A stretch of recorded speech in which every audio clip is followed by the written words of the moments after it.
இறையாட்சியின் மனிதர்களே, மரிமைந்தனின் சீடர்களே, இறை அழைக்கின்றார், அன்பில் இணைக்கின்றார், பொது உலகொன்றை படைத்திட வாருங்களே.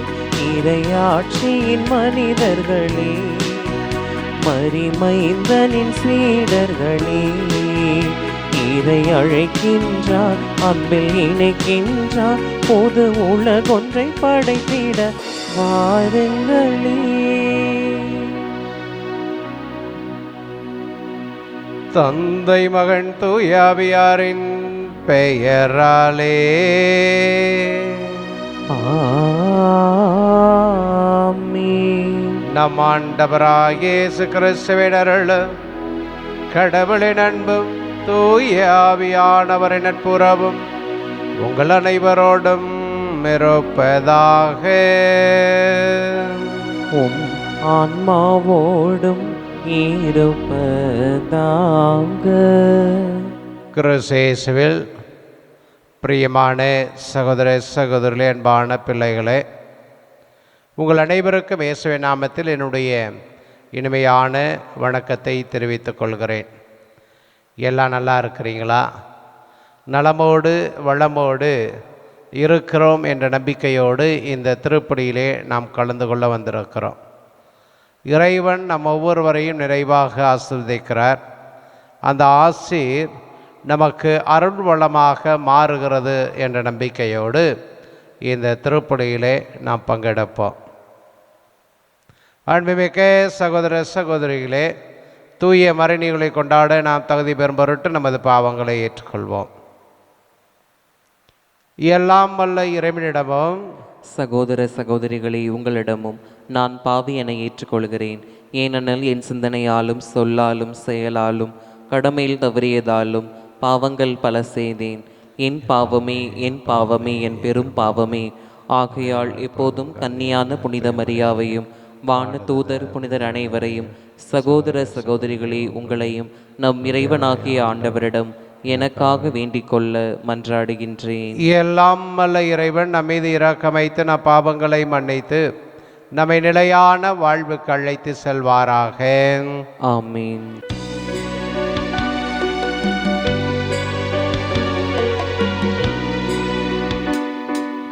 ஆண்டவரே இரக்கமாயிரும்.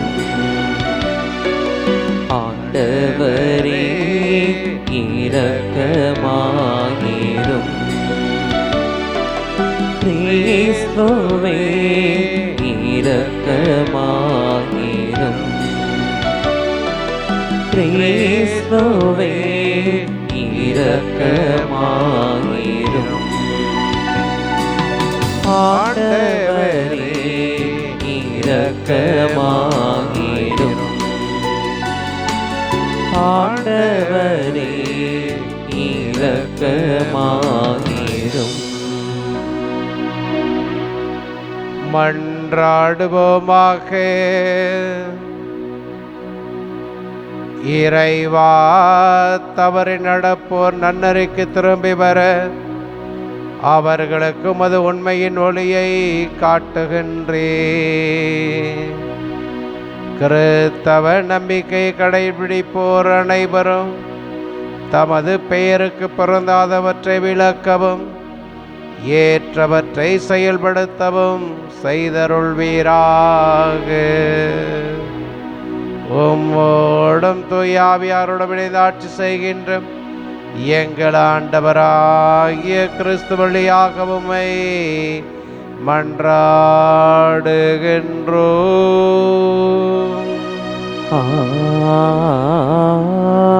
ஆமென்.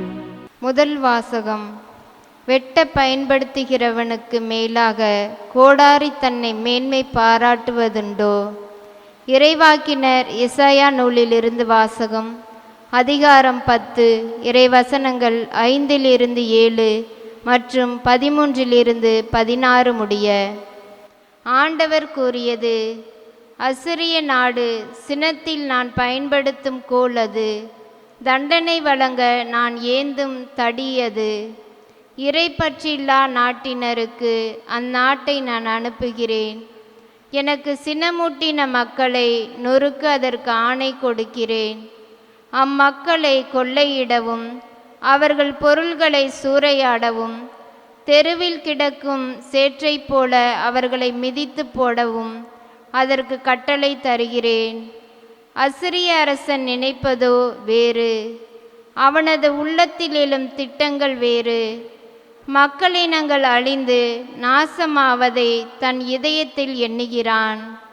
பல்வேறு இனத்தாரையும் வெட்டி வீழ்த்த அவன் விரும்புகிறான். ஏனெனில் அவன் இவ்வாறு சொன்னான்: என் கை வலிமையாலே நான் அதை செய்து முடித்தேன். என் ஞானத்தாலும் அறிவு கூர்மையாலும் அதற்கு திட்டங்கள் தீட்டினேன். மக்களினங்கள் தங்களிடையே வைத்துள்ள எல்லைகளை அகற்றினேன். அவர்களுடைய கருவூலங்களை சூறையாடினேன். அரியணையில் வீற்றிருந்தோரை ஒரு காளை மிதிப்பது போல் மிதித்து போட்டேன். குருவிக்கூட்டை கண்டு பிடிப்பது போல் என் கை மக்களினங்களின் செல்வங்களை கண்டு எடுத்து கொண்டது. புறக்கணித்த முட்டைகளை ஒருவன் பொறுக்கி எடுப்பது போல் நாடுகள் யாவற்றையும் ஒருங்கே சேர்த்து கொண்டேன். எனக்கு எதிராக ஒருவரும் இறக்கை அடிக்கவில்லை, வாய் திறக்கவில்லை, கீச்சென்ற ஒலி எழுப்பவும் இல்லை. வெட்ட பயன்படுத்துகிறவனுக்கு மேலாக கோடாரி தன்னை மேன்மை பாராட்டுவதுண்டோ? அறுப்பவனை விட தன்னை சிறப்புமிக்கதாக வாள் கருத இயலுமோ? தன்னை தூக்கியவனை சுழற்றி வீச கைத்தடியால் கூடுமோ? மரம் அல்லாத மனிதனை தூக்க மரத்தாலான கோலால் இயலுமோ? ஆதலால் தலைவராகிய படைகளின் ஆண்டவர் பாழாக்கும் கொள்ளை நோயை அவனுடைய கொழுத்த வீரர்கள் மேல் அனுப்புவார். அவனது மேன்மையின் கீழ் நீ ஒன்றை வைப்பார். அவர் நெருப்பு மூட்டுவார், அது கொழுந்துவிட்டு எரியும். ஆண்டவரின் அருள்வாக்கு. இறைவனுக்கு நன்றி. பதிலுரை பாடல். திருப்பாடல் 94. பல்லவி. ஆண்டவர் தம் மக்களை தள்ளிவிடார்.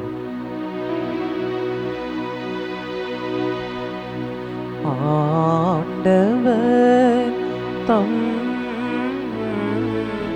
மக்களை தள்ளிவிடார். ஆண்டவர் தம் மக்களை தள்ளிவிடார். ஆண்டவரே, அவர்கள் உம் மக்களை நசுக்குகின்றனர். உமது உரிமை சொத்தான அவர்களை ஒடுக்குகின்றனர். கைம்பெண்டினரையும் அந்நியர்களையும் அவர்கள் வெட்டி வீழ்த்துகின்றனர். திக்கற்றவர்களை அவர்கள் கொலை செய்கின்றனர். ஆண்டவர் தம் மக்களை தள்ளிவிடார். ஆண்டவர் தம் மக்களை தள்ளிவிடார். ஆண்டவர் இதை கண்டு கொள்வதில்லை. யாக்கோபின் கடவுள் கவனிப்பதில்லை என்கின்றனர். மக்களிடையே அறிவிலிகளாயிருப்போரே உணருங்கள். மதிக்கெட்டோரே, எப்பொழுது நீங்கள் அறிவு பெறுவீர்கள். ஆண்டவர் தம் மக்களை தள்ளிவிடார். ஆண்டவர் தம் மக்களை தள்ளிவிடார்.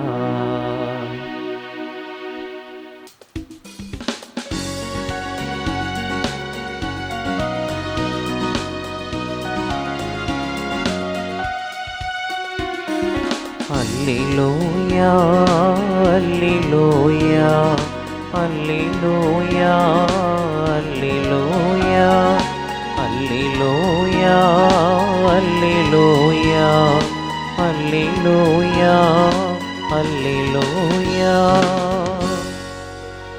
தந்தையே, விண்ணுக்கும் மண்ணுக்கும் ஆண்டவரே உம்மை போற்றுகிறேன். ஏனெனில் விண்ணரசின் மறைபொருளை குழந்தைகளுக்கு வெளிப்படுத்தினீர். அல்லேலூயா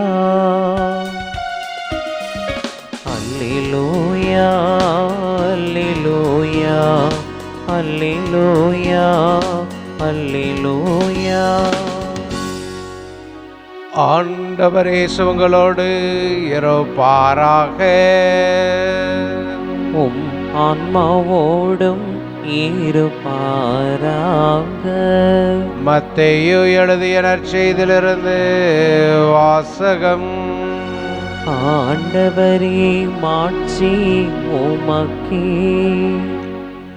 மத்தேயு நற்செய்தி அதிகாரம் 11 இறை வார்த்தைகள் 25 தொடங்கி 27 முடிய.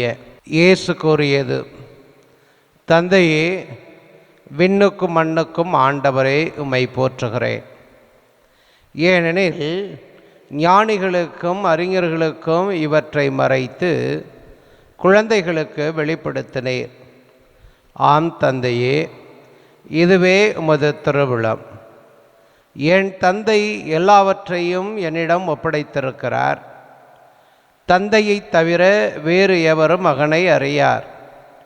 மகனும் அவர் யாருக்கு வெளிப்படுத்த வேண்டுமென்று விரும்புகிறாரோ அவருமன்றி வேறு எவரும் தந்தையை அறியார் என்று கூறினார்.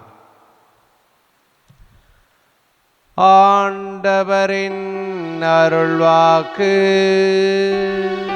கிறிஸ்துவே, உமக்கு புகழ். கிறிஸ்து இயேசுவில் பிரியமான சகோதர சகோதரிகளே, அன்பான பிள்ளைகளே, சமீபத்தில் ஒரு சிறிய ஆங்கில கட்டுரையை நான் படிக்க நேர்ந்தது. அந்த கட்டுரையினுடைய தலைப்பானது தி அன்ரெட் என்று நாம் சொல்லுவோம். தி அன்ரெட், வாசிக்காத நிகழ்வு, வாசிக்கப்படாத மனிதர்கள், வாசிக்கப்படாத எழுத்து, வாசிக்கப்படாத படைப்பு, இப்படி எதுவாக வேண்டுமானாலும் நீங்கள் வைத்து கொள்ளலாம். ஆனால் வாசிக்கப்படாதது என்ன என்று அந்த கட்டுரையில் எழுதப்பட்டிருக்கிறது என்று கேட்டீர்கள் என்றால், வாழ்வு வாசிக்கப்படவில்லை என்பதுதான் என்னுடைய சாராம்சமாக இருக்கிறது. மனித வாழ்வினுடைய போக்கு என்பது கால் போன போக்கிலே, மனம் போன போக்கிலே போய்கொண்டிருக்கிற காலமெல்லாம் மாறி திசை போன போக்கிலே போகின்ற காலத்தையும் கடந்து இப்பொழுது உலகம் போகிற போக்கிலே நானும் போகிறேன் என்பதாக மனித மனத்தை எடுத்து சென்று கொண்டிருக்கிறது ஒரு கண்டுபிடிப்பு. உதாரணமாக, நீங்கள் வைத்திருக்கிற கை அலைபேசியில் எதை தேடுகிறீர்களோ, யூடியூப்பை எடுத்துக்கிறோமே, அந்த யூடியூப்பை எடுத்து அந்த சேனலில் எதை தேடுகிறீர்களோ, உதாரணத்துக்கு நம்ம டிவியை எடுத்துக்குவோம். ஆராதனை டிவியை இன்று திருப்பலியை நான் பார்க்கிறேன், அடுத்த நாளும் திருப்பலியை நான் பார்த்து கொண்டே இருக்கிறேன். மூன்றாவது நாள் நீங்கள் சப்ஸ்கிரைப் பண்ண தேவையில்லை, நீங்கள் பெல் பட்டனை அமுக்க தேவையில்லை. மாறாக உங்களுடைய அலைபேசி எண்ணை எடுத்து நீங்கள் யூடியூப்பை திறந்தாவே ஆராதனை டிவியில் எந்த ப்ரோக்ராம்லாம் இருக்குங்கிறத திரையிலே காண்பித்து கொண்டிருக்கும். ஆக அதனுடைய உணர்வு என்ன அப்படின்னு பார்க்கிற போது, இந்த மனிதன் இதை நோக்கிய பயணத்திலே இருக்கிறான், தேடுதலிலே இருக்கிறான், அவனுக்கு இதை நாம் பரிந்துரைக்கலாம் என்பதாகத்தான். எந்த விஷயத்துக்காக எந்த காரணத்தை வைத்து நீங்கள் அலைபேசியிலே தேடுகிறீர்களோ அதை ரிலேட்டடாக அது சம்பந்தமான நிகழ்வுகள், அது சம்பந்தமான பதிவுகளை நமக்கு முன்னிறுத்துகின்றன. இதான் உலகம் போகிற போக்கிலே நாம் போகுது. ஒரு மனிதன் நம்மிடம் நன்றாக பேசி உறவிலே வாழ வேண்டும், தொடர்ந்து நம்முடைய உறவு ஃப்ரெண்ட்ஷிப்பு தேவை அப்படின்னா அவர்கள் நம்மை பார்க்கிற போது, நம்மோடு இணைகின்ற போது, பேசுகிற போது நாம் வேண்டியவற்றை பேசுவாங்க, நாம் விரும்புவற்றை நம்மோடு பகிர்ந்து கொள்வார்கள். இப்படி இதான் உலகம் போகிற காலமாக. அந்த கட்டுரையும் இதை தான் சொல்லுகிறது. மனித வாழ்வு அன்ரெட்டாக இருக்கிறது, வாசிக்கப்படாத ஒரு வாழ்வாக இருக்கிறது. எப்படி வாசிக்கப்படலை அப்படின்னா, நான் நினைக்கின்ற நினைப்பில் இருக்கக்கூடிய மனதைரியத்தை மனிதன் வாசிக்க மறந்து விடுகிறான். தன்னுடைய சொந்த கருத்தை, சொந்த சுய சிந்தனையை வெளிப்படுத்தக்கூடிய மனநிலையை வாசிக்க மனிதன் மறந்து விடுகிறான்.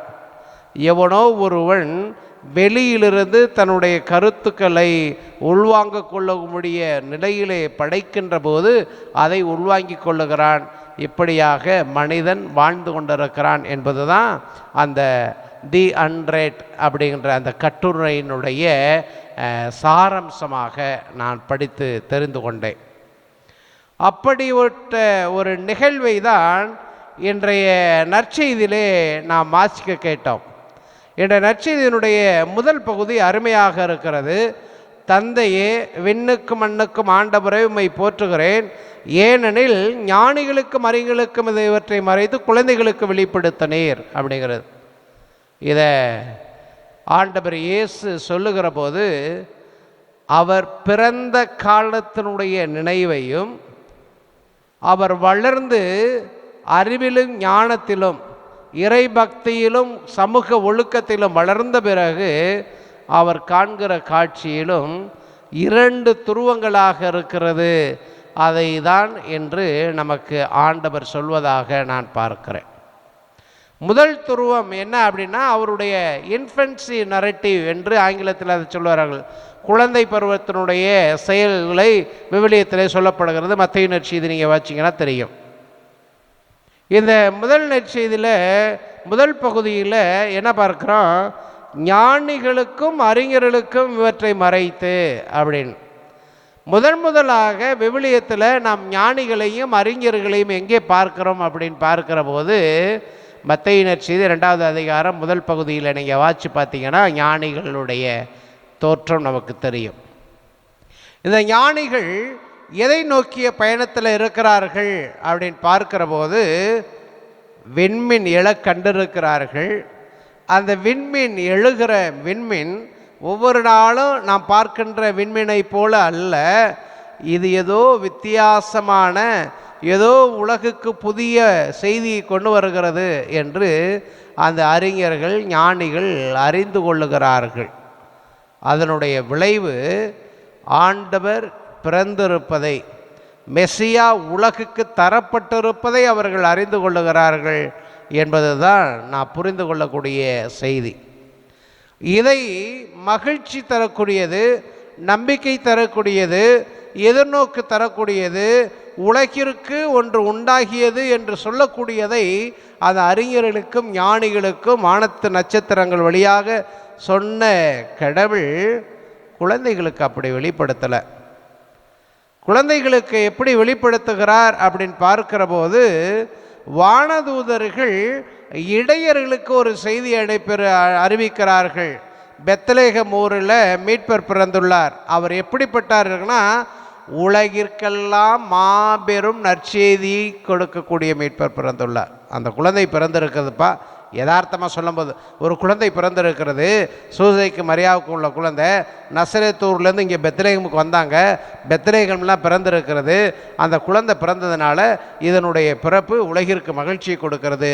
என்ன மகிழ்ச்சி அப்படின்னு பார்க்கிற போது காண்போருக்கெல்லாம் நன்மைகள் செய்யக்கூடிய மகிழ்ச்சியை கொடுக்கக்கூடிய குழந்தை பிறந்திருக்கிறது.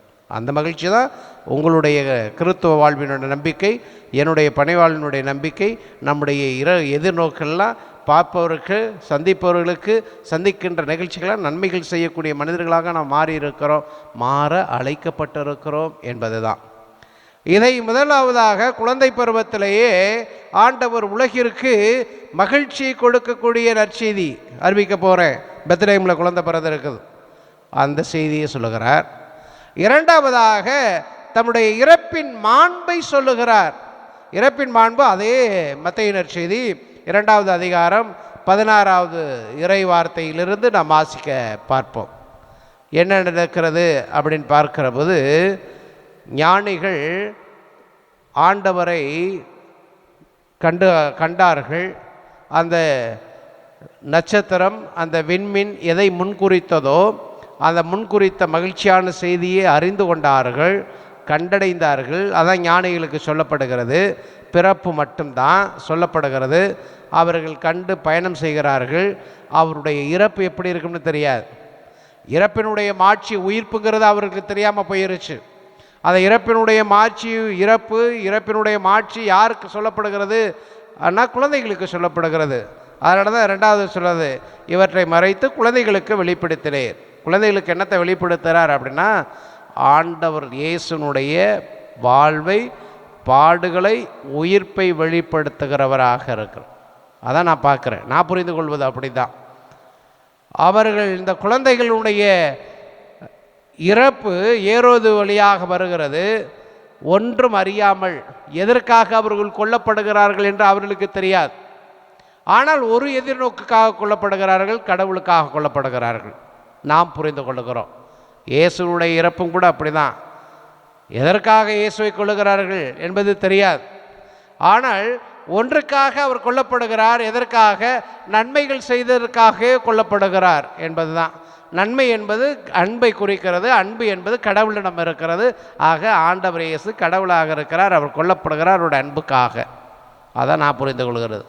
இதனுடைய விளைவு என்ன என்று பார்க்கிற போது, உயிர்ப்பின் மூலமாக தந்தையினுடைய மாட்சியிலே பங்கு பெறுவது. இந்த உயிர்ப்பு, இயேசுனுடைய இறப்பானது முன்குறிக்கப்படுகிறது. இந்த குழந்தைகளுடைய இறப்பு வழியாக அந்த இறப்பு உயிர்ப்பாக மாறி தந்தையை அறிந்திருக்கின்ற வாழ்வு நிலைக்கு நம்மளை நம்ம அனைவரையும் அழைத்து செல்கிறது. ஆண்டவர் இயேசு தந்தையோடு இணைந்திருக்கிறார். எப்படியாக தமது உயிர்ப்பின் மேன்மையின் பொருட்டு அவரோடு இணைந்திருக்கிறார்.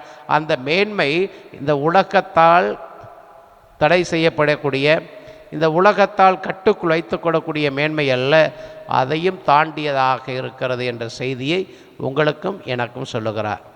ஏனென்றால் நீங்களும் நானும் நம்புகிற கடவுள் உயிர்ப்பின் மேன்மையை உங்களுக்கும் எனக்கும் பரிசாக கொடுத்த கடவுள்.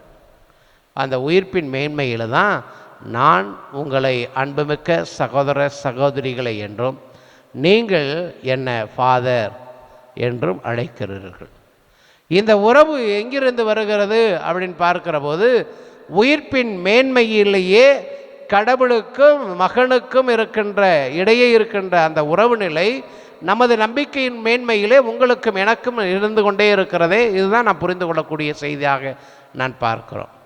அந்த செய்தியில் உங்களுக்கும் எனக்கும் இன்றைக்கு இருக்கிற சவால் என்ன? இயேசுனுடைய பிறப்பு முன்குறிக்கப்பட்டது. இயேசுனுடைய பிறப்பின் அறிவிப்பு முன்குறிக்கப்பட்டது ஞானிகளுக்கு. இயேசுனுடைய இறப்பும் முன்குறிக்கப்பட்டது. அது அடையாளமாக காட்டப்படுகிறது குழந்தைகளுடைய இறப்பினால். இயேசுனுடைய உயிர்ப்பு முன்குறிக்கப்படவில்லை என்றாலும் தந்தையோடு அவர் இணைந்திருக்கிறார் என்ற செய்தி மூலமாக முன்குறிக்கிறார் என்று அதனுடைய மேன்மையை அவர் பெற்றிருக்கிறார். அதே மேன்மையை நீங்களும் நானும் பெறுகிறோம். எப்படியாக? சகோதரர்களாக, சகோதரிகளாக, பணியாளனாக, இறை மக்களாக. இந்த உறவு நிலையிலே நாம் நிலைத்திருக்கிற போது நீங்களும் நானும் நம்புகிற கடவுள் நம்மை கைவிட மாட்டார், நம்மை மேன்மைப்படுத்துவார் என்ற நம்பிக்கையோடு இந்த திருப்பலியிலே பங்கெடுப்போம். ஆமென்.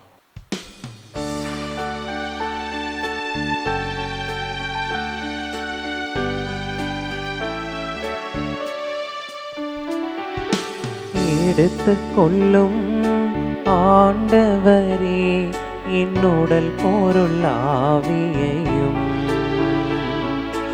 எடுத்து கொள்ளும் ஆண்டவரே, எடுத்து கொள்ளும் ஆண்டவரே, என் உடல் பொருள் ஆவியையும் எடுத்து கொள்ளும் ஆண்டவரே. சிந்தனை சொல் செயல் அனைத்தையும் தந்தேன், நிந்தனை யாவையும் ஏற்கவும் துணிந்தேன். சிந்தனை சொல் செயல் அனைத்தையும் தந்தேன், நிந்தனை யாவையும் ஏற்கவும் துணிந்தேன். அன்புமிக்க சகோதர சகோதரிகளே, என்னுடையதும் உங்களுடையதுமான இப்பலி எல்லாம் அல்ல தந்தையாகிய இறைவனுக்கு ஏற்றதாகும்படி ஜெபியுங்கள். ஆண்டவர் தமது பெயரின் புகழ்ச்சிக்காகவும் ஆட்சிக்காகவும் நமது நன்மைக்காகவும் புனித திரு அவை அனைத்து நலனுக்காகவும் உமது கையிலிருந்து இப்பலியை ஏற்றுக்கொள்வாராக. ஆண்டவரே, உம்மை நோக்கி மன்றாடும் திரு அவையின் காணிக்கைகளை கண்ணோக்கி அருளும். உமது நம்பிக்கையாளர் புனிதத்தில் வளர உதவும் உணவாக இவற்றை மாற்றி அருள்வீராக.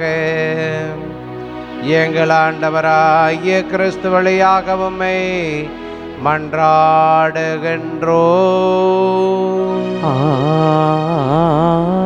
ஆமென். ஆண்டவர் உங்களோடு இருப்பாராக. உம் ஆன்மாவோடும் இருப்பாராக. இதயங்களை மேலே எழுப்புங்கள். ஆண்டவரிடம் எழுப்பியுள்ளோம். நம் இறைவனாகிய ஆண்டவருக்கு நன்றி கூறுவோம். அது தகுதியும் நீதியும் ஆனதே. ஆண்டவரே, தூயவரான தந்தையே, என்றுமுள்ள எல்லாம் அல்ல இறைவா, என்னாலும் எவ்விடத்தில் நாங்கள் உமக்கு நன்றி செலுத்துவது மெய்யாகவே தகுதியும் நீதியுமாகும், எங்கள் கடமையும் மீட்புக்குரிய செயலுமாகும். ஏனெனில் எங்கள் புகழுரை உமக்கு தேவை என்று, ஆயினும் உமக்கு நன்றி செலுத்துவதும் அது அருட்கொடையாலேயே. நாங்கள் உம்மை புகழ்ந்துரைப்பதும் அது மாட்சியை மிகுதுபடுத்தாது. எனினும் எங்கள் ஆண்டவராகிய கிறிஸ்து வழியாக நாங்கள் மீட்படைய பயன்படுகிறது. ஆகவே வானதுதத்திரளோடு ஒன்று சேர்ந்து நாங்களும் உம்மை புகழ்ந்தேத்தி மகிழ்ச்சியுடன் அறிக்கையிட்டு சொல்வதாவது: தூயவர் தூயவர் தூயவர், வான் படைகளின் கடவுளாம் ஆண்டவர், விண்ணகமும் மன்னகமும் உமது மாட்சியால் நிறைந்துள்ளன. உன்னதங்களிலே ஓசன்னா. ஆண்டவர் பெயரால் வருகிறவர் ஆசி பெற்றவர். உன்னதங்களிலே ஓசன்னா. ஆண்டவரே, நேர்மையாகவே தூயவர், தூய்மை அனைத்துக்கும் ஊற்று. ஆகவே உம்முடைய ஆவியை பொழிந்து இக்காணிக்கைகளை தூய்மைப்படுத்த உம்மை வேண்டுகிறோம். இவ்வாறு எங்கள் ஆண்டவர் இயேசு கிறிஸ்துவின் உடலும் இரத்தமுமாக எங்களுக்கு இவை மாறுபனவாக. அவர் பாடுபட உளம் கணிந்து தம்மை கையளித்த போது அப்பத்தை எடுத்து நன்றி செலுத்தி அதை பிட்டு தம் சீடருக்கு அளித்து அவர் கூறியதாவது: அனைவரும் இதிலிருந்து பெற்று உண்ணுங்கள், ஏனெனில் இது உங்களுக்காக கையளிக்கப்படும் என் உடல்.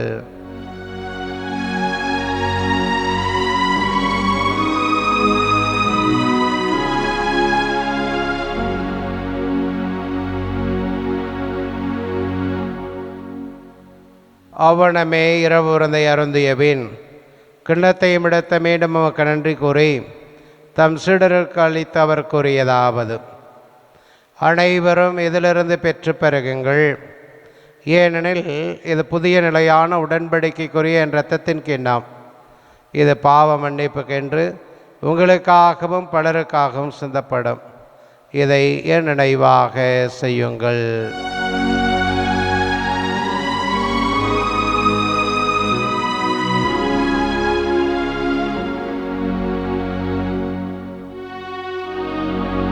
நம்பிக்கையின் மறைபொருள். ஆண்டவரே, நீர் வருமளவும் உமது இறப்பினை அறிக்கையிடுகின்றோம், உமது உயிர்ப்பினையும் எடுத்துரைக்கின்றோம். ஆகவே ஆண்டவரே, நாங்கள் கிறிஸ்துவின் இறப்பினையும் உயிர்ப்பினையும் நினைவு கூர்ந்து வாழ்வதரும் அப்பத்தையும் மீட்பளிக்கும் குணத்தை ஒப்புக் கொடுக்கிறோம். உன் திருமண் என்று ஊழியம் புரிய தகுந்தவர்கள் என எங்களை ஏற்றுக்கொண்டே, எனவே உமக்கு நன்றி செலுத்துகிறோம். மேலும் கிறிஸ்துவின் உடலிலும் இரத்தத்திலும் பங்குகளும் எங்களை தூய ஆவியார் ஒன்று சேர்க்க வேண்டும் என உம்மை தாழ்மையுடன் மன்றாடுகிறோம்.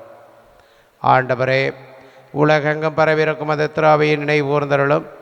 எங்கள் திருத்தந்தையிலேயோ எங்கள் ஆயர் ஆரோக்கியராஜ், எல்லா திருநிலையினர் இங்கு ஒரே குடும்பமாக கூடி ஜெபிக்கிற உமது அன்பான பிள்ளைகள் ஆகிய அனைவரோடும் உமது திரு அவை அன்பில் நிறைவு பெற செய்திருளும். உயிர்த்தலும் எதிர்நோக்கோடு தொழில்களும் எங்கள் சகோதர சகோதரிகளையும் இறந்தோர் அனைவரையும் இரக்கத்துடன் நினைகூர்ந்து உமது திருமுக ஒளியினுள் ஏற்றருளும். எங்கள் அனைவர் மீது இரக்கமாயிரும். கடவுளின் கன்னித்தான புனித மரியா, அவருடைய கணவரான புனித யோசேப்பு, புனித திருத்தூதர்கள், புனித அன்னை தெரசாள், இவ்வுலகில் மக்குகந்தவராய் இருந்தோராகிய புனிதர் அனைவருடனும் நாங்கள் நிலையான வாழ்வில் தோழமை கொண்டு உம் திருமகன் இயேசு கிறிஸ்து வழியாக உம்மை புகழ்ந்தேத்து மரமருள உம்மை மன்றாடுகிறோம். இவர் வழியாக இவருடையவரில் எல்லாமல்ல இறைவனாகிய தந்தையே, தூய ஆவியாரின் ஒன்றே பிள் எல்லா புகழும் மாட்சியும் என்றென்றும் உமக்கு உரியதே. ஆமென், ஆமென், ஆமென். அனைவரும் எழுந்து நின்று கரங்களை விரித்து ஆண்டவர் இயேசு நமக்கு கற்றுக் கொடுத்த ஜெபத்தை சொல்லி ஜெபிப்போம்.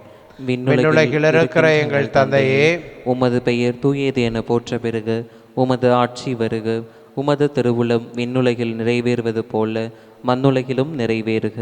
எங்கள் அன்றாட உணவை இன்று எங்களுக்கு தாரும். எங்களுக்கு எதிராக குற்றம் செய்வோரை நாங்கள் மன்னிப்பது போல எங்கள் குற்றங்களை மன்னியும். எங்களை சோதனைக்குட்படுத்தாதேயும், தீமையிலிருந்து எங்களை விடுவித்தருளும். ஆண்டவரே, தீமை அனைத்திலிருந்தும் எங்களை விடுவித்து எங்கள் வாழ்நாளில் அமைதி கனிவுடன் அருள உம்மை மன்றாடுகிறோம். உமது இரக்கத்தின் உதவியால் நாங்கள் பாவத்திலிருந்து எப்பொழுதும் விடுதலை பெற்று யாதொரு கலக்கமின்றி நலமாக இருப்போமாக. நாங்கள் எதிர்நோக்கி இருக்கும் பேரின்பத்திற்காகவும் எமீட்பராகிய இயேசு கிறிஸ்து வருகைக்காகவும் காத்திருக்கின்றோம். ஏனெனில் ஆட்சியும் வல்லமையும் ஆட்சியும் என்றென்றும் உமதே. ஆண்டவரே இயேசு கிறிஸ்துவே, அமைதியை உங்களுக்கு விட்டுச் செல்கிறேன், என் அமைதியை உங்களுக்கு அளிக்கிறேன் என்று உமது திருத்தூதர்களுக்கு மொழிந்தீரே. எங்கள் பாவங்களை பாராமல் உமது திரு அவையின் நம்பிக்கையை கண்ணோக்கி உமது திருவுளத்திற்கு ஏற்பதற்கு அமைதியும் ஒற்றுமையும் அளித்தருள்வீராக. என்றென்று வாழ்ந்து ஆட்சி செய்கின்ற பேர் நீரே. ஆமென். ஆண்டவருடைய அமைதி உங்களோடு என்றும் இருப்பதாக, உம் ஆன்மாவோடும் இருப்பதாக. ஒருவருக்கொருவர் இயேசு தரும் அமைதியை அறிவித்துக் கொள்வோம். உலகின் பாவங்களை போக்கும் இறைவனின் செம்மறியே, எங்கள் மேல் இரக்கமாயிரும். உலகின் பாவங்களை போக்கும் இறைவனின் செம்மறியே, எங்கள் மேல் இரக்கமாயிரும். உலகின் பாவங்களை போக்கும் இறைவனின் செம்மறியே, எங்களுக்கு அமைதியை அளித்தருளும்.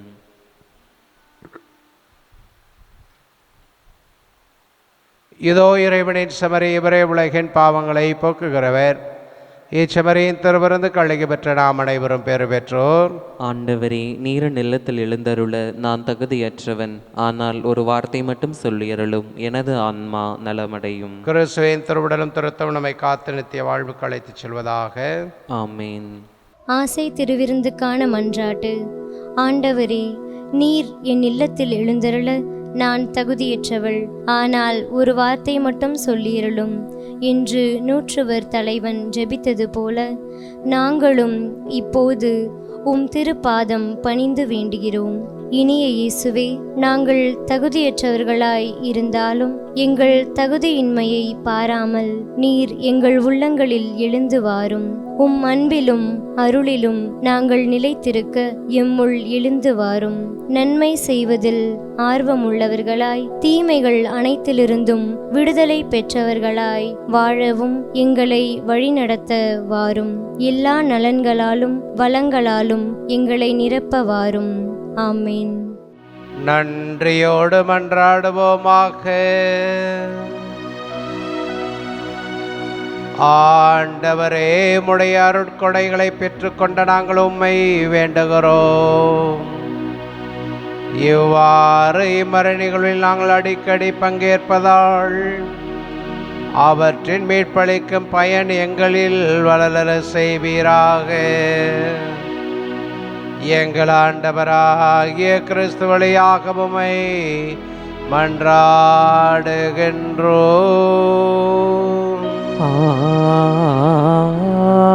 ஆமென். ஆண்டவர் உங்களோடு இருப்பாராக. உம் ஆன்மாவோடும் இருப்பாராக.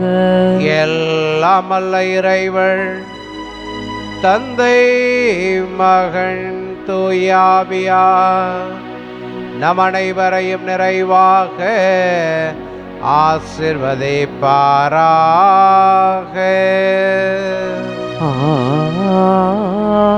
ஆமென். என்று மகிழ்வுடன் வாழ சென்று வாருங்கள். திருப்பலி முடிந்தது. இறைவனுக்கு நன்றி.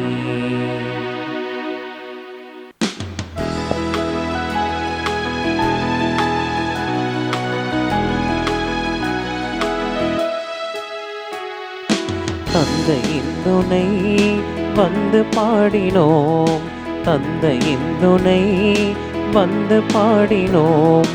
உந்தன் மைந்தர் சொந்தம் என்று காத்திடாய், உந்தன் மைந்தர் சொந்தம் என்று காத்திடாய். அந்தி காலை வந்த வேளை வந்து உதவி தந்திடாய், அந்தி காலை வந்த வேளை வந்து உதவி தந்திடாய். எங்கள் காவலாம் சூசை தந்தையின் மங்களங்கள் எங்கும் சொல்லி இங்கு பாடுவோம். எங்கள் காவலாம் சூசை தந்தையின் மங்களங்கள் எங்கும் சொல்லி இங்கு பாடுவோம். செங்கையதிலே தங்க புஷ்பம் தங்க கோளை ஏந்திடும், செங்கையதிலே தங்க புஷ்பம் தங்க கோளை ஏந்திடும். எங்கள் காவலாம் சூசை தந்தையின் மங்களங்கள் எங்கும் சொல்லி இங்கு பாடுவோம். தந்தை மகன் தூய ஆவியின் பெயராலே ஆமென்.